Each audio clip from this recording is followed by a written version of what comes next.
கலாத்தியருக்கு எழுதிய திருமுகம் அதிகாரம் 3. அறிவிலிகளான கலாத்தியரே, உங்களை மயக்கியோர் யார்?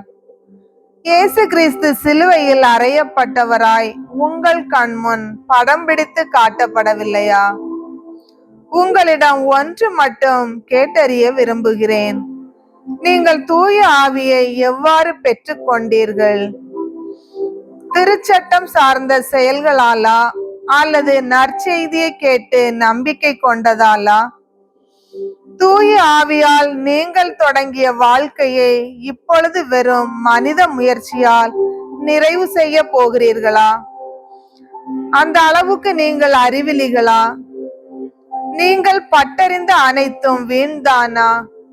வீணாகத்தான் முடியுமா? உங்களுக்கு தூய ஆவியை அளித்து உங்களிடையே வல்ல செயல்களை ஆற்றுபவர் எதை முன்னிட்டு அவ்வாறு செய்கிறார்? நீங்கள் சட்டம் சார்ந்த செயல்களை செய்வதாலா அல்லது நற்செய்தியை கேட்டு நம்பிக்கை கொண்டதாலா? ஆபிரகாமை பாருங்கள்.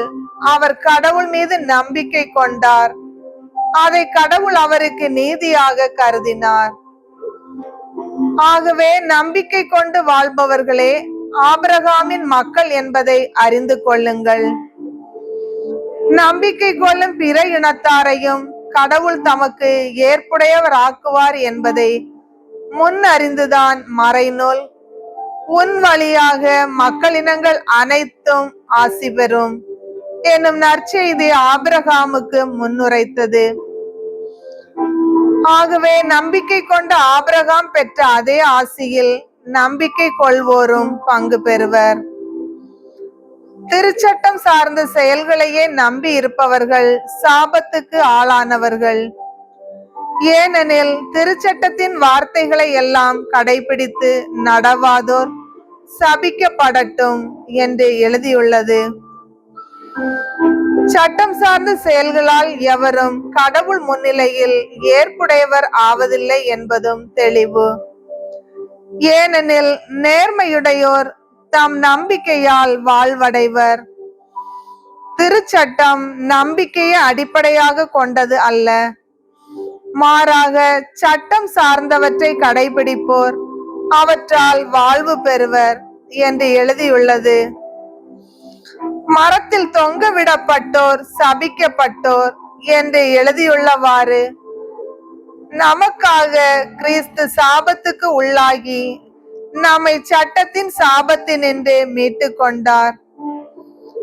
ஆபிரகாமுக்கு கிடைத்த ஆசி இயேசு கிறிஸ்துவின் வழியாய் பிற இனத்தாருக்கும் கிடைக்கவும் வாக்களிக்கப்பட்ட தூய ஆவியை நாம் நம்பிக்கையின் வழியாய் பெற்றுக் கொள்ளவுமே இவ்வாறு செய்தார். சகோதர சகோதரிகளே, உலக வழக்கில் இருந்து ஓர் எடுத்துக்காட்டு தருகிறேன். மனிதர் முறைப்படி செய்து முடித்த உடன்படிக்கையை யாரும் செல்லாததாக்கவோ அதனுடன் எதையும் சேர்க்கவோ முடியாது. வாக்குறுதிகள் ஆபிரகாமுக்கும் அவரது வழிமரபினருக்கும் தரப்பட்டன. பலரை குறிக்கும் முறையில் வழிமரபினர்களுக்கு என்று இல்லாமல் ஒருவரையே குறிக்கும் முறையில் உன் வழிமரபினருக்கு என்று உள்ளது. அந்த வழிமரபினர் கிறிஸ்துவே. என் கருத்து இதுவே: கடவுள் ஏற்கனவே முறைப்படி செய்து முடித்த உடன்படிக்கையை 430 ஆண்டுகளுக்கு பின் வந்த திருச்சட்டம் செல்லாததாக்கி விட முடியாது. அவரது வாக்குறுதியை பொருளற்றதாக்கி விடவும் முடியாது. திருச்சட்டம் சார்ந்த செயல்களால் உரிமை பேறு கிடைப்பதா இருந்தால் அது வாக்குறுதியால் தரப்படுவது இல்லை என்றாகிறது.